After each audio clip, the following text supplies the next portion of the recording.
I held the envelope in my hands, staring at the elegant script that read, Daniel Adam, wedding invitation. Tomorrow. My chest tightened with excitement. After all these years of family chaos, maybe this would be a day to finally feel included. I walked into the kitchen, expecting to see Mom bustling around as usual. Mom! I'm so excited for Daniel's wedding tomorrow. I said, voice bright, heart racing. Before I tell you how I got my revenge, hit that like button and tell me in the comments where you're watching from. Trust me, you'll want to hear how this ends.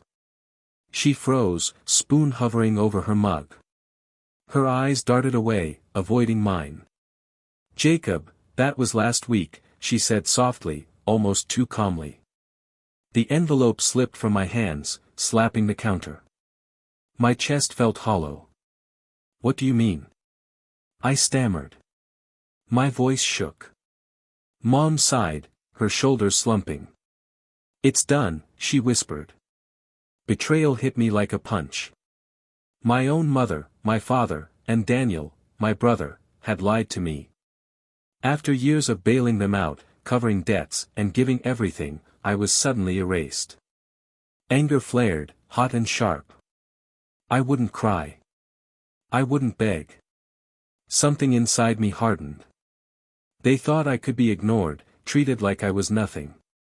They were about to learn exactly who Jacob Adam was, and what it meant to cross him. I sat on my couch, staring at the wedding invitation. The city lights outside flickered, indifferent, while inside, a storm raged. Years of sacrifices, of being the family's invisible support, had been taken for granted. And now, they had erased me from Daniel's wedding as if I had never existed. Love revenge stories? Subscribe now.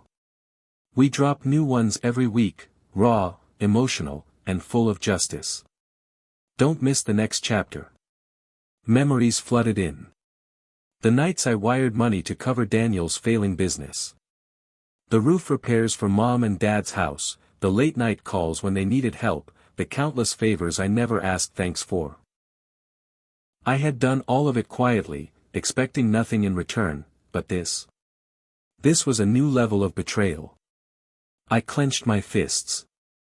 It wasn't just about missing a wedding, it was the principle. I had been the backbone of their lives, the safety net they leaned on. And yet, when it was time to celebrate, I was invisible. I pulled out my laptop and began reviewing my finances, my savings, and the documents for the small beach house I had bought years ago in secret. My pulse quickened as I realized the leverage I held. This wasn't just anger anymore. It was strategy. If they thought I would forgive and forget, they were wrong. Jacob Adam wasn't a tool. He was about to reclaim everything they had taken. I sat in the quiet of my apartment, letting the anger settle into cold calculation. Forget crying or confronting them blindly, that wasn't Jacob Adam's style. Years of being the family's lifeline had taught me patience, precision, and leverage. First, I reviewed every financial interaction I'd ever had with them, the money I lent Daniel, the house repairs I covered, the joint accounts I maintained. Each instance was a thread, and now I would weave them into a web that they couldn't escape. I picked up my phone and called Claudia, my cousin and closest ally. Claudia, I said, voice low but steady, I need your help. It's time they learned they can't take me for granted. She didn't hesitate. Jacob, you've been too generous for too long. This is your moment. Let's make it count. I smiled grimly. It wasn't about revenge for revenge's sake. It was about reclaiming control, asserting boundaries, and showing them that manipulation had consequences. I started drafting a list, legal documents to review, property deeds to secure, accounts to protect. Every detail mattered. Tomorrow, I would confront them, not with rage, but with evidence, strategy, and unwavering resolve. For the first time in years, I felt powerful. They had erased me from Daniel's wedding. Now, I would make them realize exactly what they had lost. I started early the next morning. The sun was gray, and I felt steady. No yelling, no drama. I needed facts. I opened the folder with receipts, bank transfers, and old emails. Each paper felt heavier than the last. If you like our revenge stories, please subscribe for more. We drop powerful news stories every week, filled with truth, emotion, and justice. Don't miss the next one. And remember, some stories hurt, but they heal too. Subscribe now, and join the journey. There were dates on every transfer, notes about repairs, messages where Daniel thanked me for saving him. I traced each payment back to my accounts. The beach house deed lay in a separate envelope. I had bought it years ago with my savings and let them live there. Now that kindness had been used against me. I printed copies, highlighted numbers, and wrote short notes about each expense. I labeled everything clearly: loans, repairs, rental income they never shared. The evidence was tidy and hard in how it told the truth. Claudia came by that afternoon. She read through the folder and nodded. "This is solid," she said. Her support mattered. It showed I was not imagining things. By evening, the folder was ready. I felt calm. I had done the work. When I struck, it would not be words alone. It would be proof, and proof would be unstoppable. This action would finally change everything. I parked in front of Mom and Dad's house the next morning. The quiet suburban street made me almost smile. They had no idea what was coming. I walked to the door, each step deliberate. I wasn't here to beg or plead. I rang the bell. Mom opened first, her eyes widening. "Jacob? What are you doing here so early?" I stepped inside, keeping my voice calm but firm. "We need to talk," I said. Dad and Daniel appeared behind her, faces curious, wary. I laid the folder on the dining table and opened it. "All of this," I said, pointing to the highlighted documents, "shows exactly how you've used me for years. Loans, repairs, and the beach house, everything I've done has been ignored, while you treated me like I was invisible." Daniel shifted uncomfortably, guilt flickering across his face. Mom tried to interject, but I held up my hand. "No excuses. No apologies yet. I'm done being your safety net." I saw the tension rise, the realization dawning on them. For the first time, I wasn't their obedient son or brother. I was Jacob Adam, the one they had underestimated. And now, they were finally facing the consequences of their actions. Daniel stared at the folder, his jaw tight. Every page was a mirror of his mistakes, and for the first time, he couldn't deflect. I could see the fear in his eyes, the realization that he had relied on me for far too long. You've been keeping track of all this?" he stammered. His voice wavered. I nodded. "Every loan, every repair, every favor. I've been patient, Daniel. I've helped because I wanted to, not because I wanted thanks. But being erased from your wedding? That was the last straw." Mom tried to speak, her voice trembling. "Jacob, we didn't mean for it to." I cut her off. "Intentions don't matter. Actions do." Daniel's hands shook. I thought you'd understand, you'd forgive me." I leaned forward, my voice calm, cold even. "Forgiveness doesn't undo years of being treated as disposable. You had your chance to show respect, Daniel. You failed." For the first time, I felt the balance of power shift. I wasn't angry anymore, I was in control. The guilt he carried, the tension in Mom and Dad, it was proof that my strategy was working. They had counted on me staying silent. Now, every lie, every slight, every debt unpaid would be theirs to face. Mom's face paled, her usual composure cracking. "Jacob, you're overreacting. We didn't mean to hurt you," she said, her voice tight. I shook my head slowly. "Overreacting? Mom, you erased me from Daniel's wedding. After everything I've done for this family, after all the times I covered debts, fixed problems, and kept things together, you chose to lie. And now you're calling it a mistake. She faltered, looking at Dad, who avoided my gaze. It's just, we wanted Daniel to have his day. We didn't think. I cut in sharply. You didn't think about me. Ever. All those Christmases I drove hours to be ignored, every emergency I handled while you were silent, every dollar I lent, every favor I did, it doesn't matter, does it? Because when it was time to celebrate, I didn't exist. Mom's lips quivered. Jacob, we just wanted peace. Peace. I repeated, my voice cold. For whom? For Daniel. For you. I've carried this family on my shoulders for years. That's not peace. That's manipulation. And it ends now. I stood, collecting the folder. They realized, finally, that Jacob Adam was not someone to be ignored, erased, or exploited. I left their house without another word. The folder was heavy in my hands, but the weight felt good.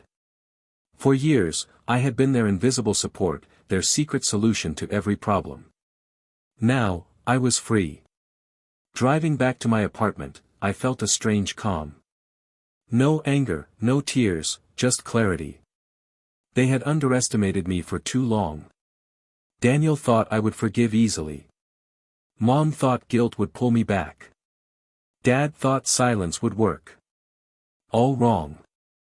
I reviewed the folder again, checking every document. Loans, repairs, accounts, the beach house deed, it was airtight. My lawyer had confirmed everything. They had no legal claim, no leverage, no excuse. I realized revenge wasn't about causing pain. It was about reclaiming control. I had given them years of loyalty, money, and trust. Now, the power was mine. That evening, I called Claudia.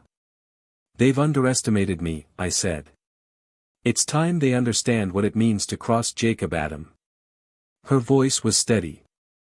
They'll learn. And when they do, you'll be untouchable. I hung up, staring at the city lights. For the first time in years, I felt untouchable. Silent, calm, and prepared. They had tried to erase me, but I had already rewritten the rules.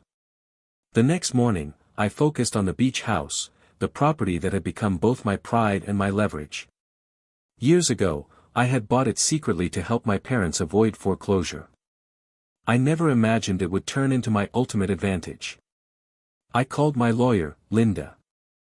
I want to make everything official, I said. No shared access, no exceptions. They've used it for too long.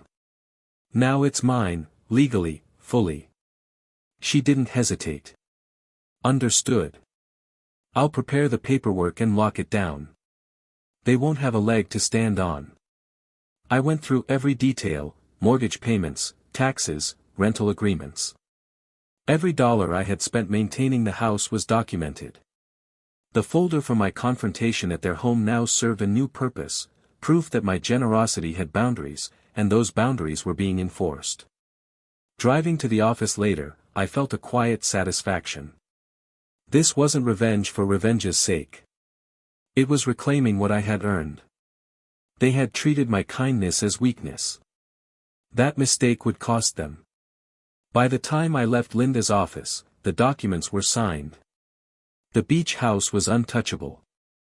My parents could no longer lean on me, and Daniel could no longer assume I would forgive or forget. For the first time, I felt completely free, and powerful. A few days later, my phone buzzed. Daniel. My stomach tightened, not with fear, but with controlled anticipation. Jacob, can we talk? His text read. I didn't respond immediately. I let it sit, knowing he expected me to rush, to forgive. He didn't understand, I wasn't that person anymore. Hours later, he called. I let it ring twice before picking up. Jacob, look, I'm sorry about the wedding. I didn't think. Don't, I interrupted, voice calm but firm. I don't need apologies. I need boundaries. You've taken enough for too long. He hesitated. But, we're family. Can't we just put this behind us? I laughed softly, coldly. Family doesn't erase each other when convenient. Family doesn't rely on one person for everything and then pretend they don't exist. You made your choices, Daniel. Now face the consequences. He swallowed, silence on the line. I didn't pity him. I didn't gloat. I simply felt the shift. He realized I was no longer a safety net, no longer the backup for his mistakes. Goodbye, Daniel, I said, ending the call. Finally, the scales had tipped. The family that had once controlled me would now navigate their lives without my constant support. I had reclaimed power, and I wasn't looking back. A week later, a message appeared on my phone. From Mom. Jacob, please, can we talk? We made a mistake. Let me explain. I stared at the screen, chest tight. Her words were familiar, they always came after the consequences of her choices hit. I didn't reply. Later that day, I received a call. She pleaded, her voice trembling. Jacob, the beach house, we need it for a while. Please, just this once. I know we hurt you. Let me make it right. I exhaled slowly, keeping my tone even. Mom, that house is mine. Every penny I spent maintaining it, every dollar I invested, it's not for negotiation. You've used my generosity for years. That ends now. There was a pause, then her voice cracked. But we're struggling. We don't have anywhere else. I shook my head, though she couldn't see it. You had help and ignored it. You had support and disrespected it. I'm done being your safety net. Figure it out on your own. I hung up, feeling a strange sense of calm. For years, they had counted on my silence, my forgiveness, my resources. Now, they were finally facing reality. And I had never felt more in control. News traveled fast. Word of Daniel's failing design business reached me within days. Without my financial support, contracts went unpaid, projects fell behind, and clients began to doubt him. Claudia called, her voice a mix of concern and satisfaction. Jacob, Daniel's scrambling. He's realizing what it means to lose his safety net. I leaned back in my chair, watching the city lights outside. This wasn't about gloating. It was about justice. Years of being their fallback, their invisible provider, had ended. Now, they faced the consequences of their own choices. My phone buzzed again. Daniel texted, Jacob, I didn't mean to erase you. Can we fix this? I didn't reply. There was no fixing what they had ignored for years. Apologies didn't erase the wedding, the debts, the manipulations. I opened my laptop, checking the beach house records. Every expense, every rental agreement, they were airtight. Daniel and my parents had no claim. For the first time, I felt fully untouchable. The leverage I had quietly built over the years was now my shield. They had tried to control me through guilt and obligation. That ended today. Jacob Adam was no longer their fallback. He was their reckoning. Dad didn't call, didn't text, didn't show up. His silence was telling. He had always been the quiet observer, letting Mom and Daniel make decisions while I carried the weight. I remembered the countless times I had covered his mistakes, fixed his oversights, and managed his debts without complaint. Now, the roles had reversed.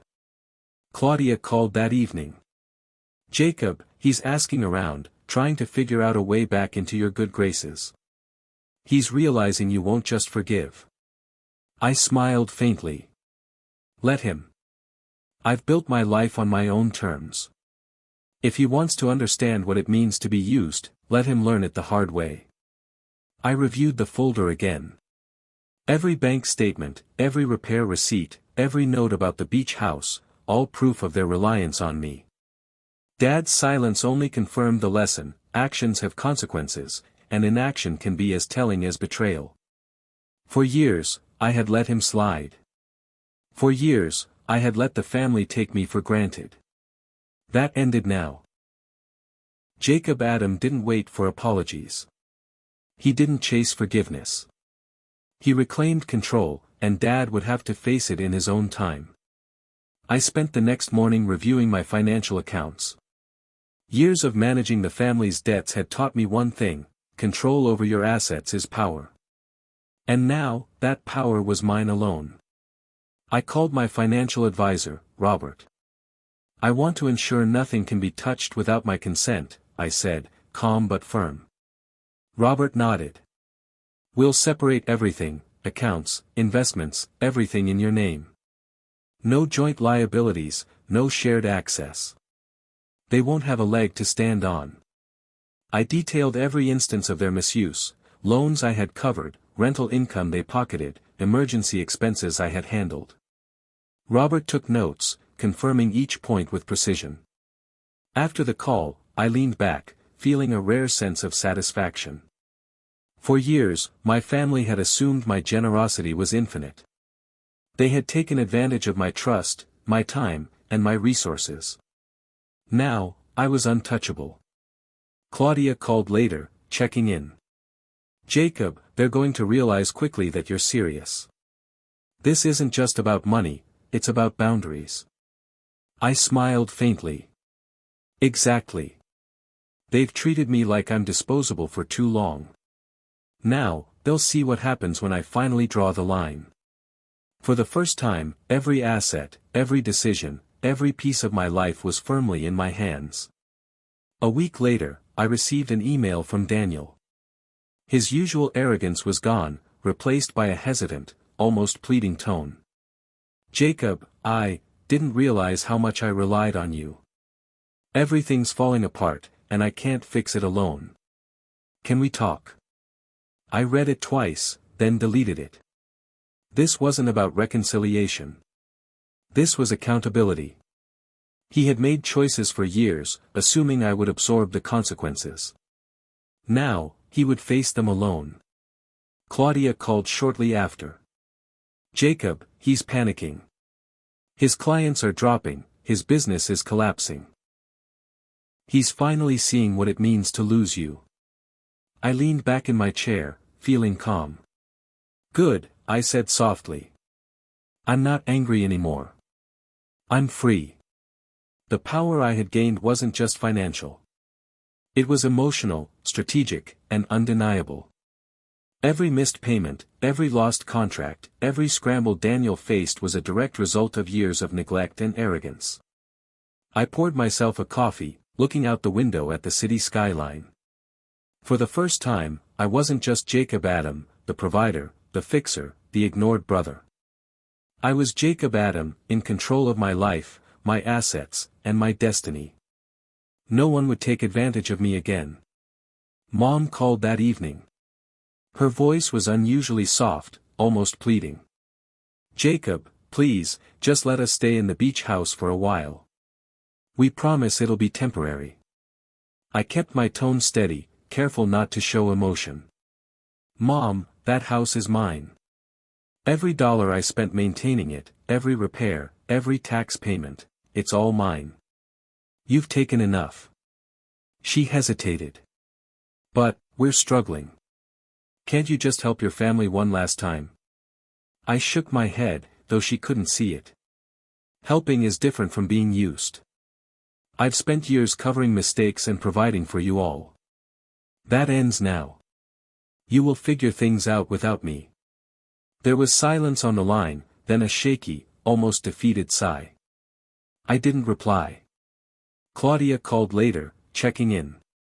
Jacob, she'll try to guilt you, but you're doing the right thing. You've finally drawn the line. I leaned back in my chair, feeling a quiet satisfaction. For years, Mom had assumed my compliance was infinite, that I would always give, forgive, and forget. Not anymore. Jacob Adam was no longer their fallback. He was independent, unshakable, and in control of his life. By midweek, news reached me about Daniel. His design business was collapsing. Contracts were cancelled, clients were upset, and the financial strain was mounting. Without my support, he had no safety net. Claudia called, her voice steady but tinged with concern. "Jacob, Daniel's really struggling now. He's realizing what it means to lose you." I leaned back in my chair, sipping coffee. I didn't feel joy at his hardship. This wasn't revenge for revenge's sake, it was accountability.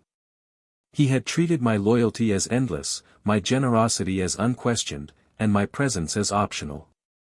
Now, he faced reality. Later, Daniel texted me, "Jacob, I didn't understand how much I relied on you. I'm sorry. Can we fix this?" I didn't respond. Silence was more powerful than words. He had chosen to ignore me for years, and now he would learn the consequences. The beach house, the financial boundaries I had set, the legal protections, I had built them carefully, silently, and now they were my shield. For the first time, Jacob Adam was fully untouchable. The family that had depended on him for everything was learning the hard lesson: he was no longer theirs to use. Dad finally reached out, but his call was hesitant, his usual calm replaced with uncertainty. "Jacob, can we talk? I think we made mistakes." I listened, my tone measured. "Dad, you've made plenty of mistakes already. Years of letting them rely on me, letting them erase me, expecting me to fix everything, you were part of it. I'm not your safety net anymore." There was a pause, then a quiet sigh. "I didn't realize how much you carried. I see that now." I shook my head. "Seeing it now doesn't change the past. Every debt I covered, every favor I did, every ignored insult, you witnessed it all. You stayed silent, and now the consequences are yours to face." Claudia had warned me this day might come. Dad, like the rest of them, would finally recognize my strength, but recognition alone wasn't enough. I ended the call calmly. Jacob Adam didn't chase apologies. He didn't forgive lightly. He reclaimed control over his life, his finances, and his peace of mind. For the first time, the silence of my father's regret was a reminder of my own power. I had drawn my line, and no one, not even Dad, would cross it again. I spent the weekend going over every detail of my finances, double-checking accounts, investments, and the beach house records. Years of being the family's invisible support had taught me the value of meticulous planning. Now, every asset was firmly under my control. I called Robert, my financial advisor. "Make sure nothing can be accessed without my explicit permission. No joint accounts, no exceptions. I don't want any surprises." Robert agreed. "We'll make it airtight. They won't have a leg to stand on." Claudia checked in later. "Jacob, they're going to feel the consequences now. Not just financially, but emotionally too. You've finally drawn the line." I nodded, feeling a quiet sense of satisfaction. This wasn't revenge, it was reclaiming what had always been mine. Years of supporting my family had been exhausting, but now every move I made reinforced my independence. For the first time, I wasn't just Jacob Adam, the fixer, the provider, the ignored brother. I was Jacob Adam, the one in control. Every document signed, every account secured, every boundary established was a declaration: I would no longer be used. Freedom wasn't loud or flashy. It was quiet, calculated, and utterly untouchable. A week later, a text from Vic hit my phone. "Jacob, please, can we talk? I didn't mean to exclude you. Can we fix this?" I stared at it, jaw tight. Years of her schemes flashed through my mind: her wedding, the debts I covered, the favors she took for granted. This was another attempt to manipulate me, to reel me back into their world. I didn't respond. Silence was more powerful than any argument. Claudia called soon after. "Jacob, she's panicking. Her business is shaky, her contracts are failing. She's finally seeing what it means to lose her safety net. I leaned back in my chair. This wasn't gloating. It was accountability. Every contract she lost, every missed payment, every struggle she faced now was the direct result of choices she had made years ago. Choices that ignored my support, my loyalty, my existence. Later, I reviewed the documents that secured the beach house, my accounts, and all my investments. Every safeguard was in place. For the first time, Jacob Adam was untouchable. No more manipulation, no more exploitation. The family that had relied on me for everything now faced the consequences of their own actions, and I finally felt the quiet satisfaction of complete control over my life. Claudia called that evening, her voice warm but firm. "Jacob, you're doing the right thing. They've relied on you for too long. Now it's time they face reality." I leaned back in my chair, reflecting on the weeks that had passed. The wedding fiasco, the lies, the financial dependence, it had all led to this moment. I wasn't angry anymore, I was in control. "You know," I said, "I never realized how much I let them take for granted. Every favor, every loan, every late-night call, they assumed I'd never say no." Claudia chuckled softly. "And now you have. They're learning what it means to rely on themselves. It's about time." I smiled faintly. It wasn't just about boundaries or money anymore. It was about reclaiming my life, my time, and my peace of mind. For years, I had put everyone else first. Now, I put myself first. "Thanks, Claudia," I said. "Your support keeps me grounded. Without it, I might have doubted myself." "You don't doubt, Jacob. You just needed someone to remind you of your own strength." For the first time in years, I felt fully untouchable. My family's attempts to control me had failed. I was Jacob Adam, independent, empowered, and finally free. By the end of the month, the ripple effects of my decisions became impossible to ignore. Vic's design business was in disarray. Clients who once depended on her now questioned her reliability. Every contract she lost was a direct consequence of relying on me for far too long. Claudia called again, excitement in her voice. "Jacob, they're finally seeing it. This isn't just about money, it's about accountability. You've drawn the line, and now they're learning what it means to face reality." I nodded, though she couldn't see me. For years, I had been their invisible support system, the fixer, the silent contributor. Now, the roles had reversed. I watched from a distance as they scrambled to stabilize themselves. Even Mom and Dad's attempts at persuasion failed. They're pleased to regain access to the beach house, or my finances were met with firm boundaries and silence. No apologies would erase years of exploitation, and I refused to let them manipulate me again. For the first time, I felt an unshakable peace. Jacob Adam was no longer a tool for their convenience. I had reclaimed my life, my assets, and my power. They had choices to make now, and I wasn't part of their safety net. I had built my freedom, and nothing could take it away. A week later, an envelope arrived at my office. It was an invitation to Mom and Dad's anniversary celebration.